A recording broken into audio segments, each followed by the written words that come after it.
السلام علیکم۔ بیان کیا جاتا ہے کہ کسی گاؤں میں ایک صاحب کا اپنی بیوی سے جھگڑا ہو گیا۔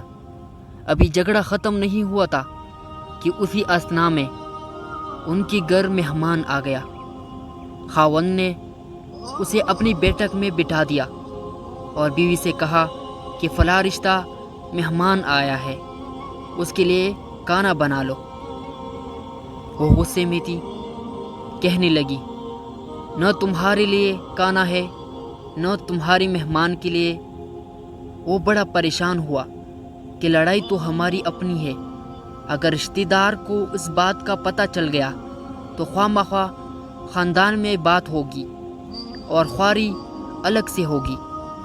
لہٰذا خاموشی سے آ کر مہمان کے پاس چپ چاپ بیٹھ گیا۔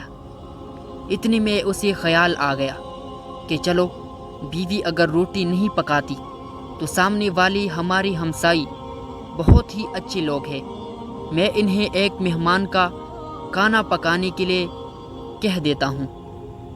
چنانچہ وہ ان کے پاس گیا اور کہنے لگا کہ بیوی کی طبیعت آج کچھ خراب ہے، لہٰذا آپ ہمارے مہمان کے لیے کھانے کا انتظام کر دیں۔ انہوں نے کہا ٹھیک ہے۔ وہ مطمئن ہو کر مہمان کے پاس آ کر بیٹھ گیا کہ مہمان کو کم از کم کھانا تو مل جائے گا، جس سے میری عزت بھی بچ جائے گی۔ تھوڑی دیر کے بعد مہمان نے کہا کہ ذرا ٹھنڈا پانی تو لا دیجیے۔ وہ اٹھا کہ گھڑی کا ٹھنڈا پانی لاتا ہوں۔ اندر گیا تو دیکھا کہ بیوی تو زور و قطار رو رہی ہے۔ وہ بڑا حیران ہوا اور کہنے لگا کیا بات ہے، اس نے پہلے سے بھی زیادہ رونا شروع کر دیا۔ کہنے لگی بس مجھے معاف کر دے۔ اس کے خاوند نے کہا کہ بتاؤ تو صحیح، آخر تمہاری رونے کی وجہ کیا ہے؟ تم ایسی کیوں رو رہی ہو؟ بیوی نے کہا کہ پہلے مجھے معاف کر دے، پھر میں آپ کو اپنی بات سناؤں گی۔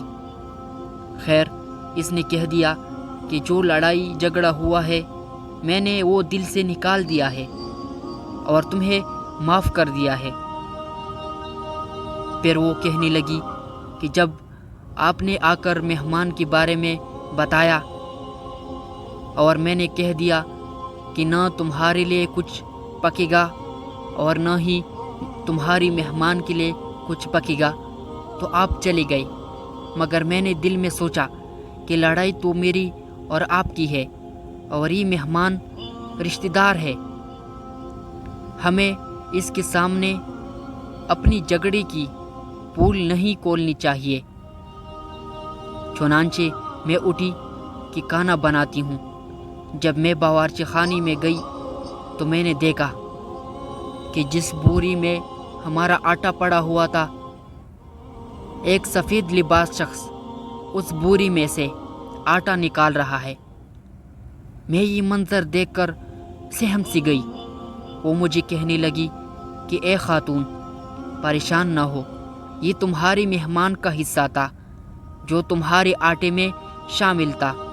اب چونکہ یہ ہمسائی کی گھر میں پکنا ہے، اس لیے وہی آٹا لینے کے لیے میں یہاں آیا ہوں۔